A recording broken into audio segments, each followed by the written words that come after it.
Welcome to Sensible Health Solutions, the show where we simplify health and wellness. Join your hosts, Haley Fields and Dr. Scott Looper, as they share practical tips and expert insight to help you navigate common ailments, nutrition, and overall well-being. Tune in for straightforward advice that empowers you to live a healthier life. Hello, Dr. Looper. Hello, Haley. So, last episode, very interesting, talking about the gut-brain axis, that gut-brain connection, and how the food that we're eating is ultimately affecting our mental health. And I want to go from that, talk more so about treatment. And from every episode we've ever done in the history, the treatment comes down to eat right, exercise, and sleep. So why don't we talk about some of our favorite superfoods or health foods so that we can recommend what to eat? That sounds great. That's a great topic. Though I would add one more element to the eat right, exercise, and sleep. I'd say have meaning and purpose in your life. And that comes from social relations by and large. And so those are really the four cornerstones. The social relations one, you think would just go by itself without saying, because we're social creatures and we live in families or have relatives and friends and all that stuff. We work with other people. The fact of the matter, though, is lots of people are isolated. Lots of people do not have friends, do not make friends, and they really are living lives of quite despair. And they could be eating well and exercising and sleeping well, and they still fall apart. In fact, if you really get down to the research on it, the thing that predicts longevity more than anything is social systems. So social systems have a profound effect on our health. So I'd add that to the list. Now, having said that, let's not talk about social systems. And let's talk about favorite foods. And there are lots and lots of favorite foods I have. This is an interesting topic because it's not all about superfoods. Like if I had one food to live on, what would I eat? It's more of, what do I like? Because if I like it, chances are I'm going to eat it. Right. Right. Or how do you make it to where you like it? Yeah, and I want to make sure that it's healthy and likable at the same time. So that is the trick. Yeah. Because there are plenty of things that are tasty and delicious that turn out to be really bad for you. The list is very long. Longer, I would say, than the list of things that are tasty and delicious and really good for you. Ice cream. Yeah. Ice cream goes in the bad list, for sure. But I I'm want so it sorry. to be in the good. Okay, so let me pick my favorite food, the one that I eat every day, the one that I really depend on to keep me healthy, and that's purple. I eat purple. Purple, just purple. That's funny because anytime we get a purple vegetable, me and Addie call it purple power. And that's how I get her to eat cabbage, purple potatoes, purple, even carrots when we can find them. It's better, isn't it? Yeah. Uh-huh. And then we have purple power. Yeah, you know what? The plant puts purple in the food to make it more attractive for us, at least for berries. Yeah. There's white berries and there's purple berries. And if you go look at animals, they'll go for the purple ones more than they'll go for the white ones. And we're animals too. We like the purple ones better than we like the white ones. You think about the grocery store, how many white berries are there available? They grow, there's white berries. I can't think of any. Purple berries, there's all kinds. Yeah. Purple. So purple, there's blackberries, there's blueberries, there's grapes, there's huckleberries. Cherries. There. So a white one. White grapes. Okay. Those are white. And they're good, they're delicious. But the purple ones are more attractive. People generally go for the purple bits. Are the white grapes, engineered? Yes. Okay, so they're not naturally occurring. Well, no, they are naturally occurring, but they're selected. Grapes right now are not what grapes were. Right. You cannot get a wild grape. No, they're not there were on never the market. cotton candy grapes in the wild. That was never a cotton candy grape bush. So whatever food we're going to talk about, this is like a historical talk because we're going to talk about foods that are available now. But in 20 years and 30 years and 100 years and 200 years, the food's going to be different because the farmers are actively selecting for sweet foods because they sell better, they look better, they're just better all the way around for them because they make more money on them. And foods that'll be sustainable on Mars. You cannot get old-fashioned, woody, dry, sour, funky foods that we would never eat. Because why would you ever eat that food? Except for it turns out that was the healthier version. I'm sorry to tell you this, but nearly all the foods that are really good for you, they don't really necessarily taste that good. Yeah. They got a bunch of nutrients in them that give it this kind of, I don't know, woody, earthy, organic taste. Yeah, to it. like most of the nutrients on a potato is in the skin. And who's out there Yes. eating the Right. potato skins? Yes. I mean, I am because I know that, Right. but like... The earthy part. The earthy part. Exactly. Okay, let's talk about blueberries. Blueberries are my favorite superfood. And my favorite blueberry is the Alaskan wild blueberry. They're fabulous. They're amazingly good. Now, for a lot of you out there never had an Alaskan wild blueberry because they're not sold on the market as far as I know. You have to go out in the bushes and go get them. Yeah, and when you are out in the bushes, if you are in Alaska and you are listening to this, please do not overpick our bushes. We want them to grow back. We want to preserve our berries. So please only... There always some fall. Do we have to worry about that? We could take what falls, but like if you overpick an area, then it doesn't regrow. This is a whole nother same. show. I just wanted to put a little plug in there to be mindful. I didn't realize that was a problem. Yeah, it's a problem. Okay, well, let's not go there. So we're going to get what berries we can. We're just going to leave 3 of them to grow a new bush. Okay, so here's the thing about the berries. They're small, and they're sour. Now, they're super flavorful. They're super They're purple. not sweet. They're not and sweet. sometimes they're small. They're not as big as these blueberries that are at Costco that are the size of a quarter. But I've seen like nickel-sized blueberries at the beginning of this season. Rare. Yeah. Most of them are little things. You know, quarter-inch is a pretty big blueberry. That's a big one. They Yeah, do occur. they do. And you know, the funny thing is we always want the big ones. The reason why, because the big ones have purple on the outside and has white on the inside. The white is the sweet part. The purple is the sour part. So the smaller the berry, the more percentage purple and the less percentage white. And the more percentage purple, the better it is for you. For you. Yeah. And the bigger the berry, the more percentage white and the sweeter it is for you. I mean, the sweeter it is to you and the worse it is for you. Because it has more sugar.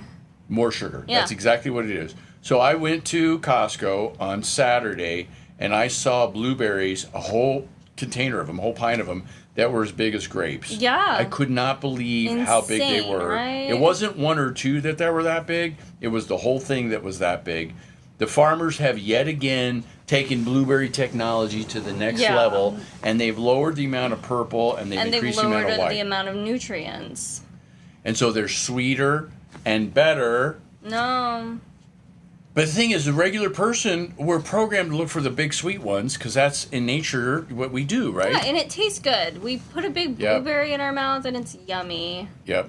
Yep. So anyways, purple in general turns out to be good. So purple cabbage has a teeny bit of purple in it. Does it count? Yes. Yeah, a little bit, Kinda. little bit. I was thinking more so along the vegetable lines, not so much the berry lines. But there's a lot more purple berries, and the purple berries have a lot more cancer-fighting properties in them. Yes. Yes, very much so. So berries are my favorite superfood. Blueberries in particular, but blackberries are excellent. Cherries are also purple. At least some of them are.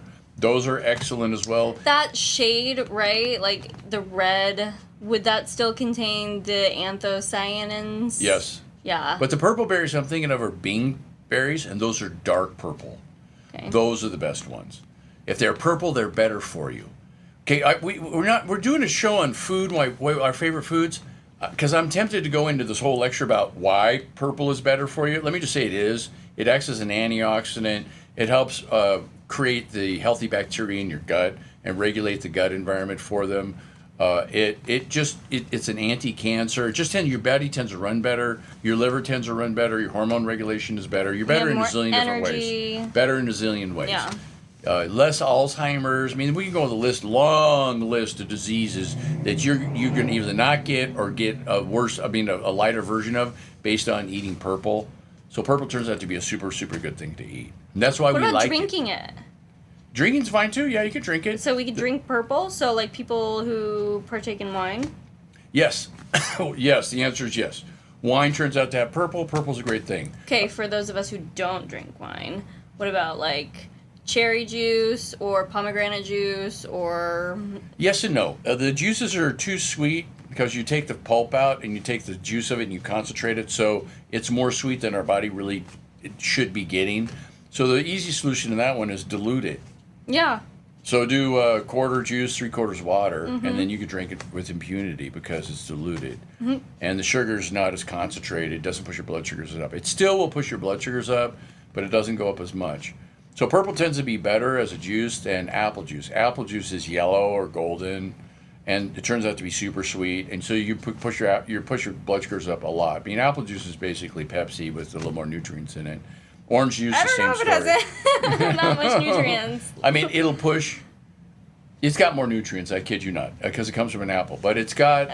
It'll push your blood sugars up the same as just doing soda. Yeah, I see It'll go up the same. kids' apple juice nutrition labels with the same sugar content as a Coke. So the sugar content's the same. There is some trace nutrients, since it used to be a living thing, whereas Pepsi was never living. Right, or Coke or whatever. It's perfectly artificial, right? So berries. Okay, what else? What's your favorite food? I like kale. I really like kale. Why? I know that's not. What's the deal with kale? It's just tasty to me, and it's crunchy to me, and it's loaded with a bunch of nutrients. Yeah, super high in the nutrients. Kale's particularly good for your liver. Kale's got this stuff. It's indole methane, which we won't say again. We're going to call it DIM or DIM. DIM turns out to be really, really good for your liver. And when it's good for your liver, it's good for hormone regulation. It's often used as a supplement to help women with menopausal symptoms or women with premenstrual problems or even women who get morning sickness. It turns out to be helpful with that as well. So it's good. It's good for your liver. Yeah. That's one of the reasons why kale's so good. Now, kale also has got green in it. Green is chlorophyll. Chlorophyll turns out to be, a natural cleaner for your body. It's an antioxidant. It does all kinds of good things. It's also high in fiber. Fiber helps feed your beneficial bacteria, help trap toxins so they leave your body rather than get reabsorbed. Kale turns out to be this health food. Now, here's the downside to kale. Kale steamed is horrid. Oh my God, I love it. Do you? I am just, I like it. You're an odd one. I like steamed kale is a steam waste a of little time. kale, and then if I'm being naughty, I'll put goat cheese, melted goat cheese in it. Well, anything's better with melted goat cheese. Just top it with some bacon bits. I mean, that's going off the rocker here. So the best way to do kale, I find, is to pick it fresh out of the garden. Not the big leathery leaves, but the little small curlies. New ones, the ones that come up. The first, you take those out. They're soft. They're delicious. There's no bitterness in them whatsoever, and you eat them as a salad, and it's fabulous. So I'm a huge fan of those, except for you can't buy them in the grocery store because they don't sell them. They sell kale plant. They have prepackaged bags of kale too that have little smaller florate That might be a better way because they do the micro kales or whatever. Yeah. That may be another way to get it. The other thing is if you take the kale and you put it in a pot or a bag or something, and you take a little bit of oil and a lot of spices, salt, pepper, garlic, mustard powder, whatever. And and you do this little shaky shake thing, and you stick them in a hot cookie sheet. And then you cook them to their crisp. Yep. That is a taste tree sensation. Yeah. Now you're cooking a lot of the nutrients out. And you're adding oil. The delicate, right? You're turning it into a junk food, is what you're doing. Yeah. But it is not a junk food. But we can pretend. If the choice is eating kale or eating nothing, kale chips are nothing. If the choice is eating kale these are 10 times chips better than or nothing. potato chips, it's going to be significantly better eating kale chips. So, anyways, kale chips is a great way to do it. I'm going to show you. It's funny you picked kale because mine is in the same family. Mine is Brussels sprouts. I love Brussels sprouts. Yeah, but here, let me do a confession to begin with. Brussels sprouts are my least favorite vegetable. I would say I hate Brussels sprouts because the only way that I'd ever had them was boiled. The way you got them was that you got them out of a bag that was frozen in my family. Yeah. And you dumped them into water and you boiled them for 10 minutes or whatever, how long. Then they're mush. And they came out stinky. Mush. They naturally have a lot of sulfur in them. Uh-huh. And so it brings the sulfur out. And somehow that sulfur smells like rotten eggs or something to me. It's subtle. It's not rotten eggs, but it's got this smell, and it would drive me out of the kitchen. I couldn't stand Brussels sprouts. So anybody was to ask me if I like Brussels sprouts, I say no, anything but Brussels sprouts. So what do you do now? The Brussels sprouts went from my least favorite vegetable to my most favorite vegetable. And how that happened was by roasting them. Roasting or air frying. I use an air fryer, and that's the same. Same thing. Air fryer is basically convection oven. Yeah. It's a brand of convection oven. Yeah. But it's the same thing. So what you do, if you don't know how to do this, let me tell you how to do it. Same thing. Way to get is I use a Ziploc bag. First of all, I take all the Brussels sprouts, I trim them. That is, I cut the little funky bottoms off just a little bit, and then I cut them in half. Mm-hmm. And then I throw them into the bag, and I put in a couple tablespoons of oil. I put salt, pepper, garlic, whatever else, maybe some red pepper if I want to get a little spice in there, and then something pungent. Either I'll do dry mustard powder, which works beautifully. You wouldn't think. I haven't tried that, so. It works beautifully. Okay. It'll blow your mind how good it is. Or my favorite is fresh grated horseradish. Ooh, which they sell at the grocery store. I like occasionally. that idea. And so you just get a grater or a zest or whatever, and you just grate it, a little fine grater, and throw in a tablespoon or two into the bag. Shake it all up and pour it out onto a hot cookie sheet. Make sure it's hot. You stick it in the oven at 425 till it's blistering hot. You pull it out with a oven mitt. Don't touch it. And then pour the bag out, and then shake it to where they're running flat, or just kind of poke them around to make them run flat. Push it back into the oven, cook it for 10 minutes. It doesn't take long because it's already hot. They steam instantly. And then they start getting crispy. The problem is that they're seared on the bottom, but they're not seared on the top. So you got to take a spatula, and you have to do this job, or it doesn't come out right. And you scoop the spatula and flip. Scoop, flip, scoop, flip, scoop, flip. You do the whole thing. It takes, 10 seconds, 15 if you're slow at it. And then they go back in. And then you go back in for another 5 minutes, and then you look at them, and when they look overdone, they look like, they're just about on the edge of burning. The little leaves, outside, the they're leaves curling have out, curled up, and they're brown. And if they go another 30 seconds, they're going to be black. Yeah. That's when you take them out. They stay in longer than you think. You think, are you roasting out all the nutrients at that point? No. Just some. It's not about the nutrients. Yeah. It's about how good they taste. It's the flavor at this point. Now, there's plenty of nutrients in these things. They're little balls of nutrients is what they are. The centers get steamy, but they don't get killed. Mm-hmm. The little outer leaf gets curly, and what it becomes, there's a word for this, caramelized. Okay. When they become caramelized, they are heavenly. Yes. This is what you do when company comes over. And you want to cook something really, we got to do the good one, right? This is what you do. The caramelized Brussels sprouts. The caramelized Brussels sprouts. You can't get any better than that. So you'll blow everybody's mind by doing this. So I know what I'm going going don't take my home word and for I'm it. Give it a making try for dinner yourself. tonight. Yeah, and they're wonderful. Now, the nice thing is the local grocery store has a bag of them, and we get a bag every week. Yep. This turns out to be a staple in our family. And occasionally, they'll have the stalks. Brussels sprouts grow on this weird stalk, yeah, right? they do. And then you have to cut all the Brussels sprouts off. They're buds is what they are. And the thing about Brussels sprouts that make them particularly good is they're buds. So the plant puts its best nutrients into the buds because that's a growing part of the plant. It's not the stem. It's all the intense nutrient concentration is going to be on the buds, on the ends. Now, it's another thing that's nice about broccoli. Broccoli are flowers before they've opened up. Mm-hmm. So you let broccoli go. I don't know if everybody knows that, but broccoli is the flower. Yeah. And then if you just let it grow in your garden, it opens up these little yellow flowers. And they're so cute, but they're so But they're sad. not, you don't eat them. Yeah, when you see the flowers, you know it's gone too long. It's gone too far. Or it got too hot. It and bolted, it bolted is what it's called. Exactly. It bolted, that's the name for it. Once it bolts, it's like, it's not worth doing it. You want to get it before the bolt because that's where all the nutrients are concentrated in. And we know by instinct, we eat that, ooh, that's the good part. Now, you can eat a stem. Stems are all right. It's just that the floury part is better. It's more tender, it's better, it tastes better, it has more density of nutrients in it, and Brussels sprouts the same way. They're dense with nutrients. So that's another favorite superfood. Broccoli.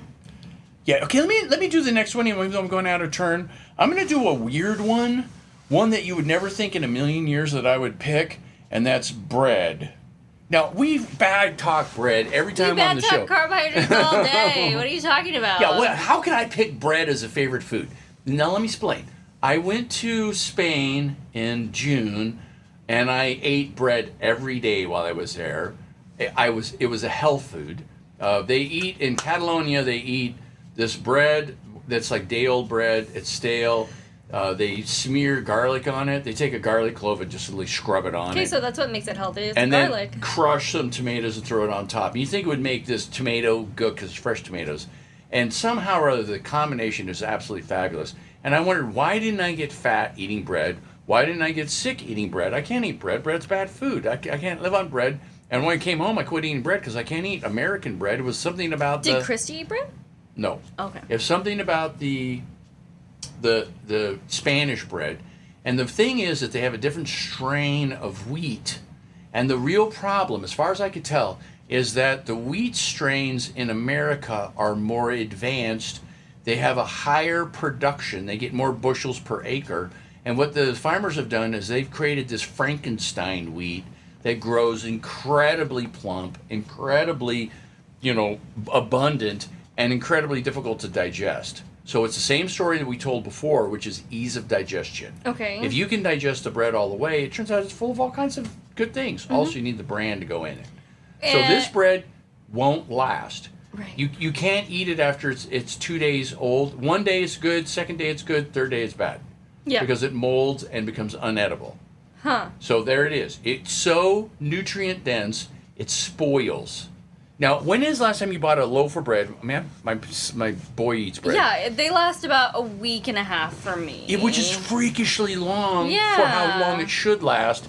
Because Maybe if it's 2 really, weeks even. If it's really good nutrients, the bugs are going to eat it. Yeah, it's gonna mold. decompose. It's going to mold. It's what it's going to do. It's Yeah. too dry for bacteria to eat it, but the mold loves it. So what kind of bread was this? Was this like the only type of bread I can think with living organisms is sourdough? Yes, Okay. that's correct. What about rye? Yes, that's also a good one. Yeah. So what you want to do is you want to get old-fashioned grains. The bread tends to be heavier. It tends to be more expensive. And if you could sourdough it, it makes it even better. So that's my favorite superfood. Good, because we love a sourdough bread. Now, I European sourdough. Not been able to perfect my sourdough yet. I had to put my sourdough starter to sleep this summer. Last winter, I had a sourdough project. I tried to bake 3 loaves of bread. None of them worked out. What did they do? They got hard. So they didn't rise. Yeah, it didn't rise enough, and You usually have to let it sit longer. How long did you proof it for? oh man, like a day. No, that's usually enough. You can see because it goes up. Right. Yeah, it's a whole project. We can do a whole nother episode on how to do a sourdough. We can invite people to talk about sourdough. I would love that because I need to. Well, I just opened the door because I picked this as a superfood. Yep. And it turns out what the sourdough does is it starts the process of digestion. Remember the last show we did, and I went on and on about how the trouble with people these days, right, is they don't digest their food all the way. Is that there's undigested food in their digestive system, and what it does is it rots their brains, and now they're all going cattywampus whacked. They're getting depression, they're getting anxiety, they're getting Parkinson's, they're getting ADHD, they're OCD, getting Alzheimer's, autism, right? Okay. And that's the common element why the numbers of all these diseases are going up is because how we live. We have this food that won't digest. So this is the opposite. This is old-fashioned food. This is food you can't make money on as much as before because the yields per acre are less, and you get a higher quality food but at a more expensive price. And so the average person doesn't want to buy that. They'll buy the cheap bread rather than buy the expensive bread. So what I've had to do is go out of my way to get expensive bread. What we ended up doing was getting food from, in Europe, you just go to the baker because they've been doing this forever. If they ever changed the bread recipe, people would howl and would not go to the baker because I'm not going to buy this crap. This tastes like American bread, right? I ain't eating that. They know the good stuff. Old country but over bread. here, what good stuff? I mean, all I ever did was eat the bad stuff. Yeah. Now, we have a bakery that's close by my house, and so recently, this weekend, I bought a loaf of bread from them and decided to do an experiment, and we had company over, and made actually garlic bread is what we did, just butter and garlic. Delicious. And it came out fabulous. Yeah. Now, we didn't eat the whole loaf because it was too much bread, but we cut it in little slices and ate 1 or 2 or 3, depending who was eating the bread.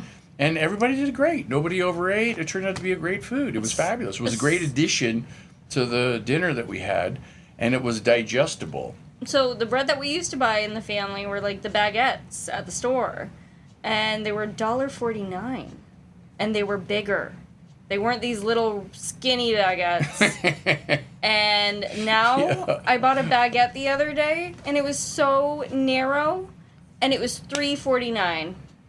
Yeah, well, there he is. Prices are going up, and so there's a lot of push. Sizes are going down. Nutrients is going down. Yeah, like that. That's going on. So our show is favorite foods. Okay, we got some time. You got another one? We got maybe another one. I think.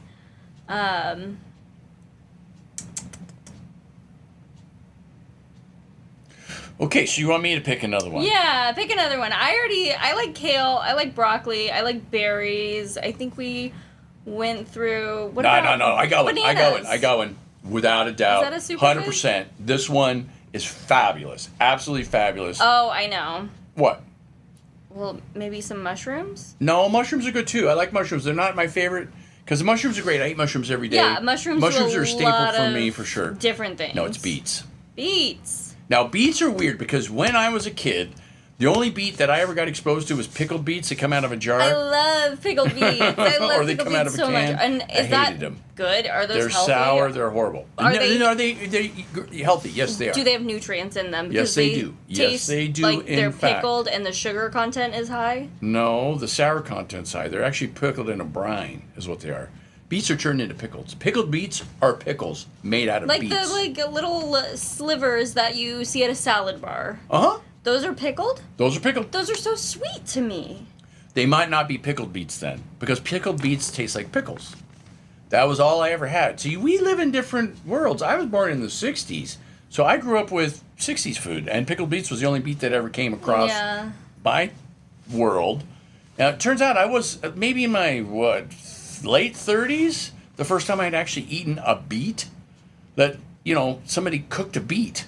Like she comes out of the ground. Yeah. You peel it. I don't think I've ever cooked You a chop beet. the top? Oh, yeah, no, I've had roasted beets. So I cook beets all the But time. now we're back to purple power. Exactly.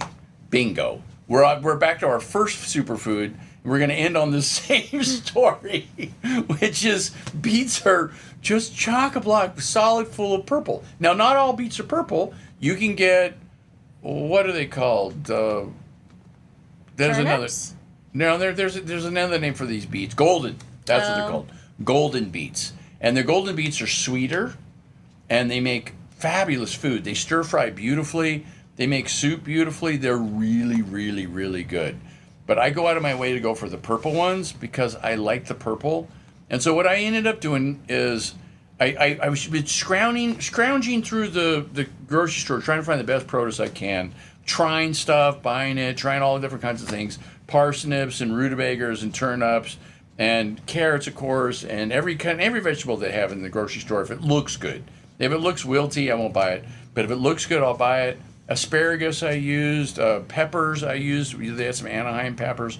And I did various kinds of things on all these foods, chopping them up, trying to make the best soup I can because I eat soup every day Your for lunch. soups they smell phenomenal. I don't want to work too hard to be healthy. I want it to be easy.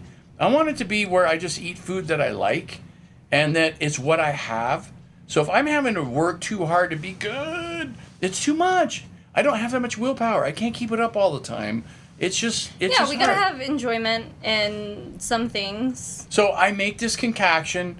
I'm get my mad scientist hat on, and I and Newt and some Batwing and mix it all in, and comes out this fabulous thing, which I freeze in these little containers so it doesn't go bad, and then I bring a container in every few days because there's 2 units in the Yeah. container. And I eat that for lunch, and I have this fabulous lunch every day that I look forward to. Yeah. Come lunchtime, I go, oh boy. That's packed with nutrients. It's Yeah. packed with superfoods. Yeah, that's right. All these things we're talking about. By the way, kale is in my soup. Yeah, I'll bring some kale from my garden. I have to harvest the rest of it. It's time. It's also time for us to end this episode. Cool. All right. Well, good. I'm glad we got a chance to talk about this. It's a little lighter. We didn't talk about any diseases today, or at least not much. I like that. It's But nice all to do a these lighter like show. things that we're talking about prevent diseases, because something that I heard when I was younger that stuck with me when I was really getting into nutrition and how to live well was that anything you put in your body is either feeding or fighting disease. Yeah. Right. So- Right. Good. That's true. You are what you eat. No doubt about it. Yeah, and I like feeling good. I value when things are working enough to where I scheme Yeah. and I think and I you're kind of able sort to have out the stuff. clarity to do so. What I can eat, what I can't eat, and try to sort it out, try to get the right combination of stuff so where that it turns out to be, tasty and delicious and makes me feel good. So yeah, that's what I recommend. Cool. Thank you. All right. Thanks for tuning in to another episode of Sensible Health Solutions. We hope you found today's discussion enlightening and packed with practical tips to enhance your wellness journey. Remember, small changes can lead to big results. If you enjoyed the episode, don't forget to subscribe and leave us a review on your favorite podcast platform. Your feedback helps us bring you the best content possible. Stay connected with us on social media for more health insights and updates. You can find us at Sensible Health Solutions across all social platforms. Until next time, stay sensible and stay healthy. This content is for informational purposes only and is not a substitute for professional medical advice, diagnosis, or treatment. Seek medical advice from a healthcare professional for any medical conditions.